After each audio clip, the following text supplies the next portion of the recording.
Assalamualaikum warahmatullahi wabarakatuh. Waalaikumsalam warahmatullahi wabarakatuh. Selamat pagi anak-anak. Pagi.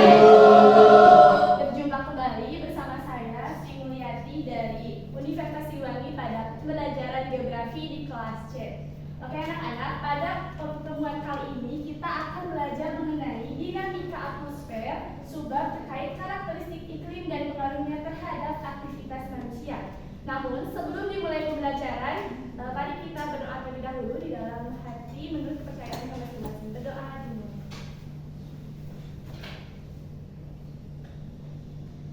Oke, berdoa dimulai. Oh iya anak-anak, siapa yang sudah hadir pada pertemuan hari ini? Banyak Bu.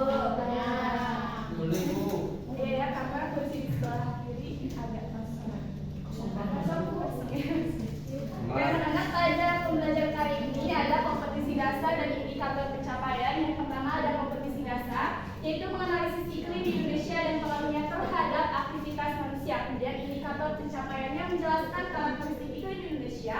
Yang kedua menganalisis hubungan tipe iklim dan bentang alam. Selanjutnya mendeskripsikan pengaruh cuaca dan iklim bagi kehidupan. Selanjutnya ada tujuan pembelajaran. Tujuan pembelajaran ada 3. Yang pertama, peserta didik mampu menjelaskan bagaimana karakteristik iklim di Indonesia. Yang kedua, peserta didik mampu menganalisis bagaimana hubungan tipe iklim dan bentang alam. Dan yang ketiga, peserta didik mampu mendeskripsikan bagaimana pengaruh cuaca dan iklim bagi kehidupan. Nah anak-anak, pada pertemuan pertama Bu Mela telah menjelaskan mengenai poros maritim dunia, di mana di situ ada penjelasan mengenai karakteristik iklim gitu, ada sedikit yang dibahas. Nah, kalian pernah berpikir gak mengapa sih Indonesia ini memiliki 2 musim atau bagaimana cuaca mempengaruhi pertanian dan aktivitas manusia di Indonesia? Karena Indonesia berada di garis khatulistiwa. Juli. Rusli. Karena Indonesia berada di garis khatulistiwa. Ya, itu salah satunya ya. Yang lain?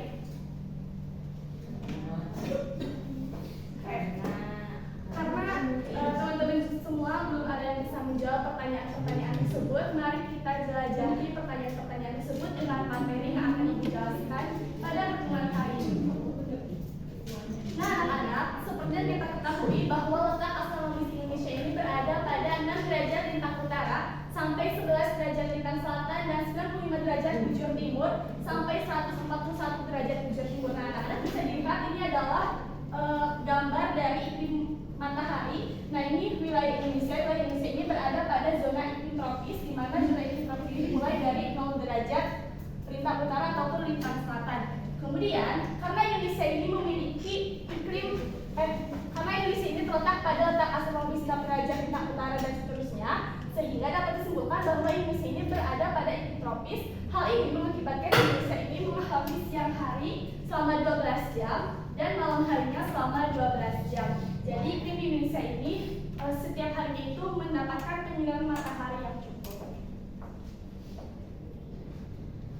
Selanjutnya, selain dari adanya siang dan malam selama 12 jam, letak astronomis tersebut juga membuat iklim di wilayah Indonesia dipengaruhi oleh 3 iklim. Nah, yang pertama adalah iklim musim, di mana iklim musim ini dipengaruhi oleh angin muson yang berubah-ubah setiap 6 bulan sekali. Mungkin ada yang tahu angin muson itu apa aja? Muson barat dan muson laut. Ya, muson barat dan muson timur yang mempengaruhi iklim atau cuaca di Indonesia. Yang kedua ada iklim laut. Iklim laut ini dipengaruhi oleh wilayah laut di Indonesia yang luas dan juga terjadi banyak penguapan yang mengakibatkan terjadinya hujan. Seperti yang kita ketahui bahwa wilayah Indonesia ini dikelilingi oleh lautan yang sangat luas, sehingga setiap harinya itu terjadi penguapan dari air laut tersebut. Dan yang ketiga, selain dari iklim laut dan iklim musim, ada iklim panas. Iklim panas ini dipengaruhi oleh wilayah Indonesia yang berada di daerah tropis, di mana suhu yang tinggi mengakibatkan penguapan yang tinggi dan berpotensi untuk terjadinya hujan. Karena dari iklim lautnya ini lautnya banyak, kemudian iklim panasnya juga cukup banyak, jadi adanya keseimbangan gitu dan menyebabkan penyinaran matahari di Indonesia ini cukup. Nah selanjutnya, selain dari ketiga iklim tersebut, wilayah Indonesia ini juga diapit oleh 2 benua, yaitu benua Asia dan benua Australia. serta 2 samudra, yaitu Samudra Hindia dan Samudra Pasifik, di mana kita kenal dengan sebutan posisi silang Indonesia. Nah, ini Samudra Pasifik di sebelah atas ya, ini Samudra Hindia ada di bawah, dan ini benua Australia serta ini benua Asia. Nah, hal inilah yang menyebabkan Indonesia ini berada di iklim tropis dan menyebabkan adanya pergerakan tadi iklim musim, kemudian ada iklim laut dan ada iklim panas gitu. Dan letak geografi tersebut mengakibatkan Indonesia terpengaruh oleh sirkulasi monsun. Angin monsun yang bergerak melalui Indonesia mengakibatkan Indonesia memiliki musim hujan dan musim kemarau, di mana musim hujan ini terjadi karena pergerakan angin monsun dari benua Asia yang sedang mengalami musim dingin bergerak ke benua Australia yang sedang mengalami musim panas. Sedangkan angin muson barat ini bergerak dari benua Australia yang sedang mengalami musim dingin ke benua Asia yang sedang mengalami musim panas. Nah, ini adalah peta perkiraan musim kemarau di Indonesia pada tahun 2024, dan ini peta perkiraan musim hujan di Indonesia tahun 2024.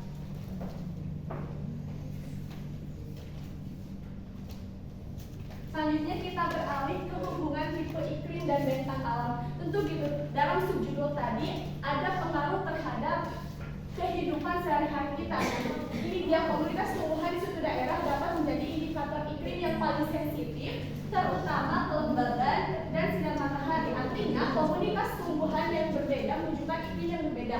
Komunitas tumbuhan yang berbeda itu terdiri dari 4 bagian. Yang pertama ini adalah hutan tropis. Hutan tropis ini yaitu tumbuhan yang memiliki ciri berpohon besar dan rindang, memiliki suhu dan curah hujan yang tinggi. Kemudian hutan ini sangat lebat, gitu, sinar matahari pun tidak dapat menembusnya. Nah, ini adalah persebaran dari hutan tropis yang ada di Indonesia gitu.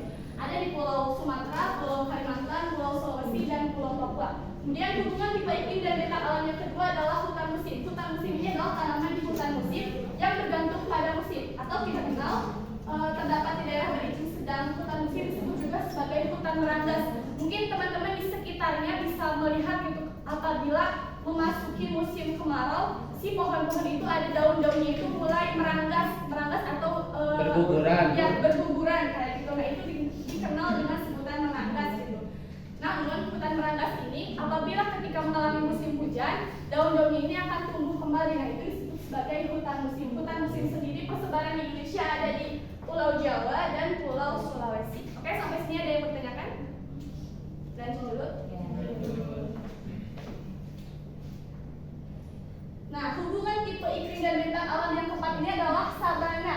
Sabana ini padang rumput yang diselimuti dengan semak belukar dan pohon-pohon. Sabana ini ada di daerah bersuhu tinggi dan memiliki curah hujan yang sedikit. Nah, di sebelah kiri itu adalah contoh persebaran sabana. Di Indonesia ini sabana ada di Nusa Tenggara Barat dan Nusa Tenggara Timur, sedangkan yang keempat ini adalah stepa. Bisa dibedakan ya, ini sabana dan ini stepa.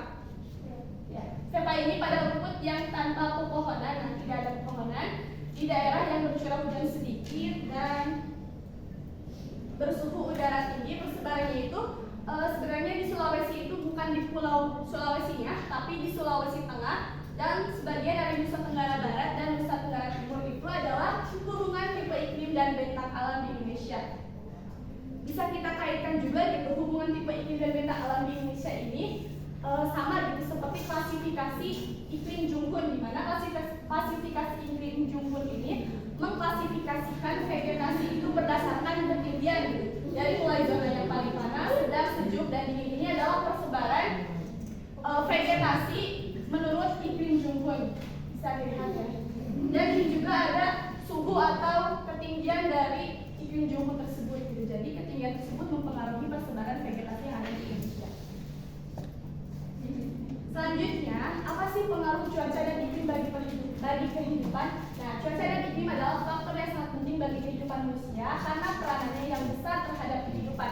Nah, di sini ada beberapa contoh pengaruh cuaca dan iklim bagi kehidupan. Ada 6 contoh. Yang pertama itu bagi bidang pertanian. Iklim bagi bidang pertanian ini sangat membantu para petani untuk menentukan waktu tanam dan jenis tanaman yang sesuai.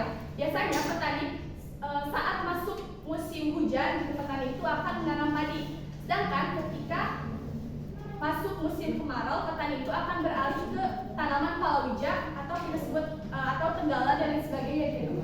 Jadi pertanian ini sangat berpengaruh bagi kehidupan. Selanjutnya adalah transportasi. Transportasi juga menjadi pengaruh cuaca dan iklim bagi kehidupan karena kondisi cuaca sangat mempengaruhi kelancaran penerbangan pesawat. Apabila cuaca di langit gitu ya mulai kayak ada hujan dan sebagainya, itu akan mempengaruhi pesawat untuk terbang gitu. Jadi apabila pesawat terbang pun cuaca itu harus cerah dan ya bagus gitu, belum diselamatkan juga. Selanjutnya adalah pengaruh cuaca dan iklim bagi kehidupan, yaitu manfaatnya pada bidang telekomunikasi.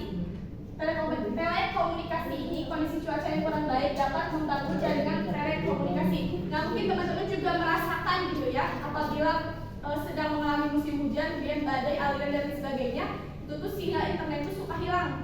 Nah itu tuh karena adanya pengaruh cuaca dan iklim bagi bidang telekomunikasi. Selanjutnya, pengaruh cuaca dan iklim bagi pariwisata.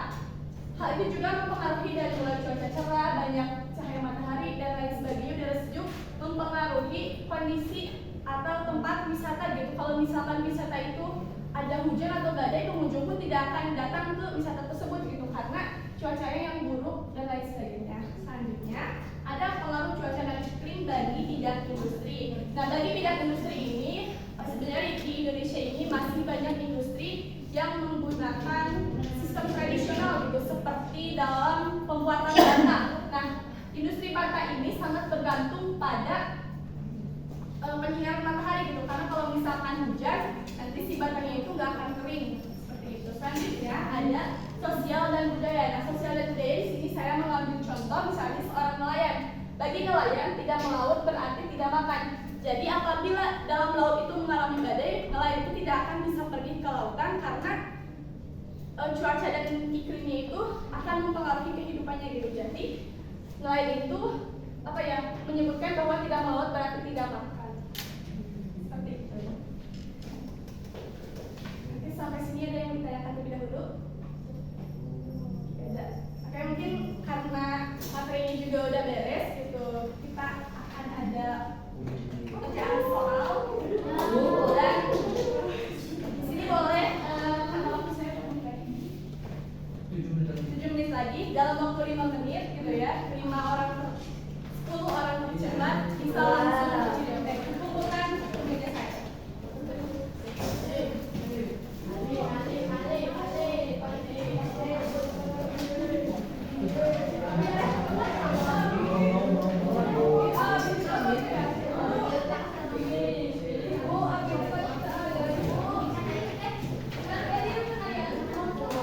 Oke ya. Contohnya itu di nomor 1 ini sudah dicontohkan, istilahnya itu letak astronomis Indonesia. Pilihannya itu letak astronomis nomor 1 dan ini nomornya Z. Pengertiannya adalah berada di sayap utara sampai seterusnya gitu. Nah buat yang hutan tropis, sama kondisi cuaca sama yang bagian B itu saya lupa ganti gitu jawabannya, itu dibuletin aja gitu. Jadi yang nomor 6 sama yang B itu gak usah dijawab. Ibu ya belum kembali. Ini kenapa? Kasih nama ya. 10 orang tercepat.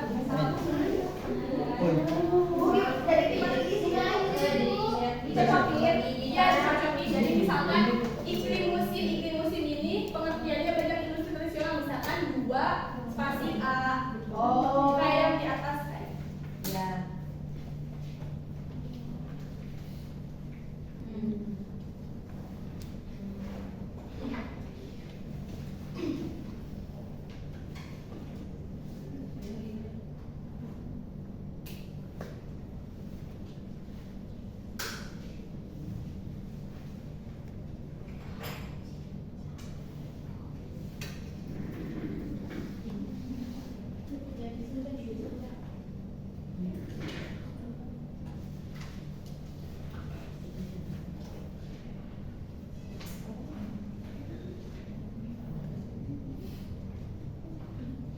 Kalau kalian perhatikan tadi jawabannya ada ya, pasti udah tahu.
Salaman.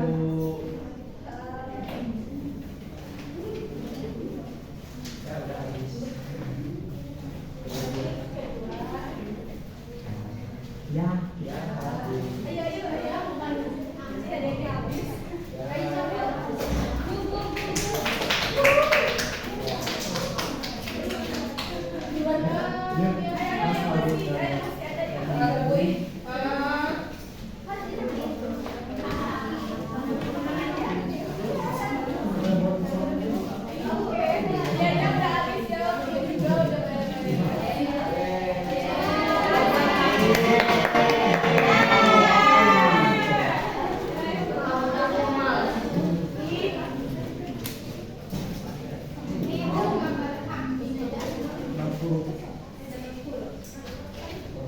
Oke ya anak-anak, dapat disimpulkan pada pertemuan kali ini kita belajar apa?